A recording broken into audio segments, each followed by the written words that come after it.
अनशन ये सबसे बड़ा तप है, अनशन। और उसको उनके जीवन में साकार होते हुए मैंने केवल देखा नहीं, मैं थोड़ा तार्किक हूं।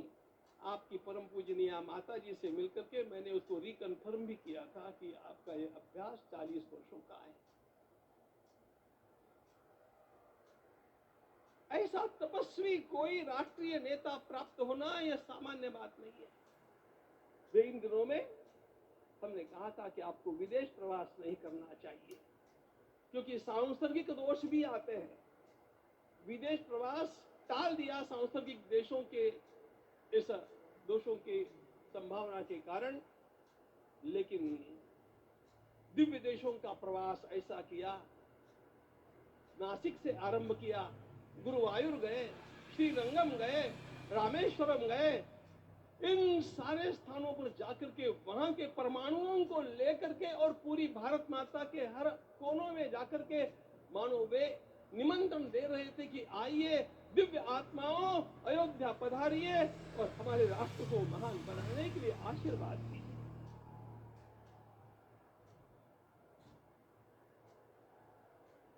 हमने केवल कहा था 3 दिनों तक आपको भूमि शयन करना चाहिए। 11 दिनों से आप भूमि शयन कर रहे हैं। इस कड़कड़ाती ठंड में इस प्रकार का शयन करना, मित्रों,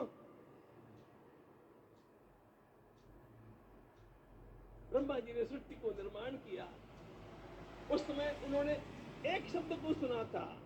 भारत की संस्कृति का सबसे मूल शब्द है तप तप इति। हमारे पूज्य गुरुदेव के गुरुदेव परम गुरु कहा करते थे, कांची के परमाचार्य जी महाराज, तपश्चर। मैं जब भी उनसे मिलता था वे कहते थे तपश्चर। आज तप की कमी हो गई है और उस तप को हमने साकार आप में देखा। मुझे इस परंपरा को देखते हुए केवल एक राजा याद आता है जिसमें यह सब कुछ था, और उस राजा का नाम छत्रपति शिवाजी महाराज। छत्रपति शिवाजी महाराज। मित्रों, लोगों को पता नहीं है शायद, वे स्वयं जब मल्लिकार्जुन के दर्शन के लिए श्रीशैलम के ऊपर गए, 3 दिन का उपवास किया, 3 दिन शिव मंदिर में रहे, और महाराज ने कहा कि मुझे राज्य नहीं करना है, मुझे संन्यास लेना है, मैं शिव जी की आराधना के लिए जन्मा हूं, मुझे संन्यास लेना है, मुझे वापस मत ले जाइए। इतिहास का वो बड़ा विलक्षण प्रसंग है। उस प्रसंग में उनके सारे ज्येष्ठ मंत्रियों ने उनको समझाया और लौटा करके लाया कि यह भी आपका कार्य भगवत सेवा ही है। आज हम लोगों को उसी प्रकार के एक महापुरुष ऐसे प्राप्त हुए हैं जिसको भगवती जगदम्बा ने स्वयं हिमालय से लौटा करके भेज दिया कि जाओ भारत माता की सेवा करो। तुम्हें भारत माता की सेवा करनी है। मैं अपने को कभी श्रद्धा रखने के बारे में भावुक नहीं पाता हूं, लेकिन कुछ स्थान ऐसे होते हैं जहां पर आदर के साथ अपना मस्तक अपने आप झुक जाता है।